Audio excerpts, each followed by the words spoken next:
Olá, essa é a nossa segunda aula de uma série de 10 aulas em que eu estou abordando o tema Dívida Pública Mobiliária Federal. Na primeira aula, eu tratei do significado do termo refinanciamento no contexto da Lei Orçamentária do Governo Federal de 2021. E na aula de hoje, eu vou tratar da função de dois importantes atores no contexto da gestão dos títulos públicos do governo federal. De um lado, a STN, de outro lado, o Banco Central do Brasil. Esses dois atores trabalham emitindo e resgatando títulos.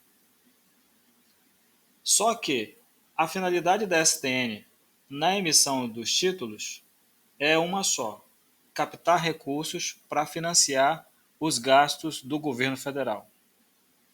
O Banco Central, por sua vez, emite títulos, mas para fazer política monetária.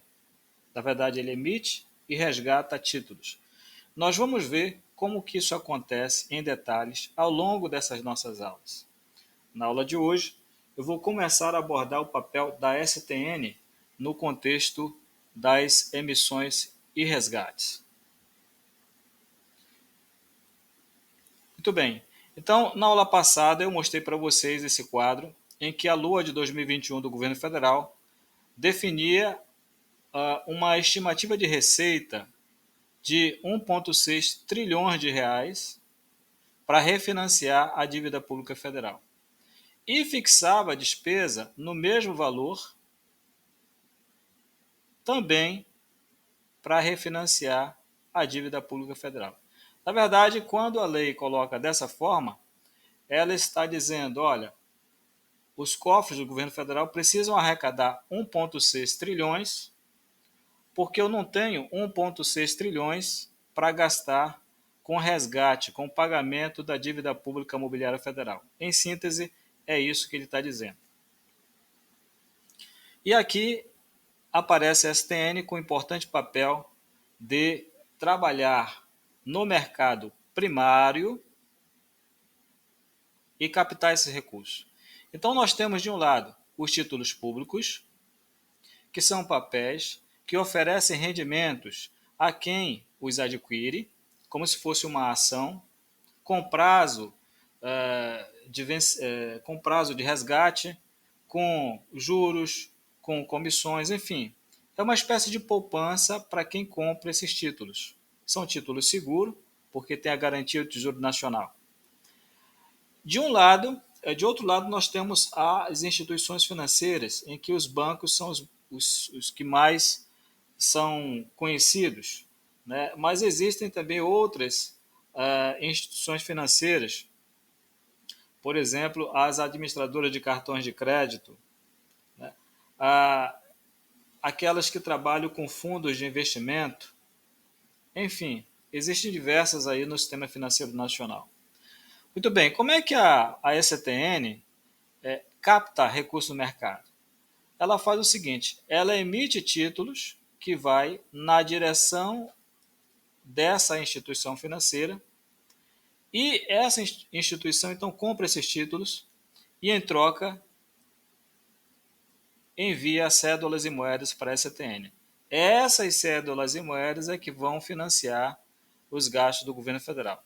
E aqui nasce o mercado primário, conforme me referi anteriormente a vocês, né? São os leilões que a STN estabelece. Nós vamos ver mais para frente como é que são regulados esses leilões. Então, funciona assim. O que acontece no mercado mesmo quando há emissão de títulos? Então, nós temos aqui na economia dois grandes compartimentos.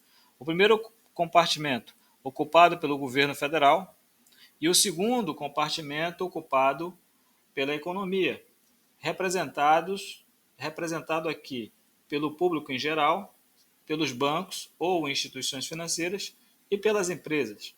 Veja que cada um desses atores possui um determinado número ou valor de cédulas e moedas. Então, estão todos aqui.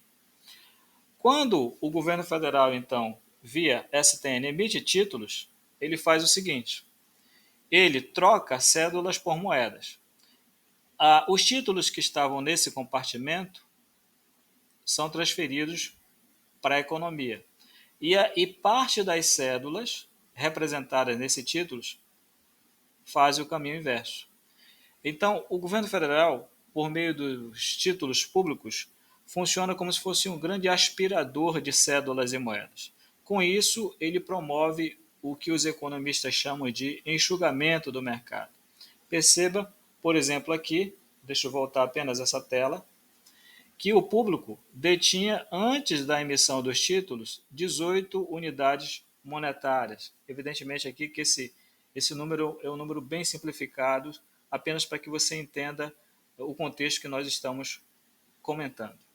Depois da emissão do título, ele ficou com apenas 10 unidades monetárias. Isso acontece com as instituições financeiras, cujos principais representantes são os bancos, e com as empresas. Ou seja, há uma queda no número ou no valor de cédulas e moedas na economia.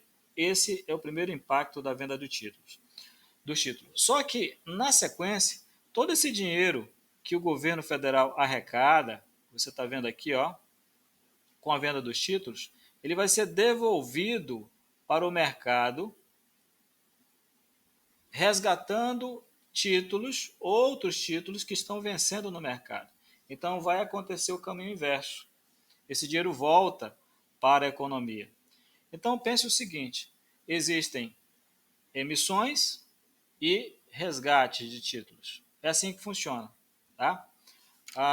Então imagine a economia como se fosse um grande rio em que ora existe um aumento do seu volume, né, o aumento no nível das cédulas e moedas circulando, e na sequência a queda no volume desse rio. Então ele sobe e desce de forma intermitente. Existe uma flutuação no volume de cédulas e moedas na economia. Essas emissões e esses resgates são acompanhados ou são realizados semanalmente. Então, aqui eu tenho, por exemplo, as emissões e resgates que ocorreram no mês de julho de 2021, promovidos pela STN. Veja que o total das emissões equivale aqui, no mês de julho, ou equivaleu no mês de julho, a 142 bilhões de reais.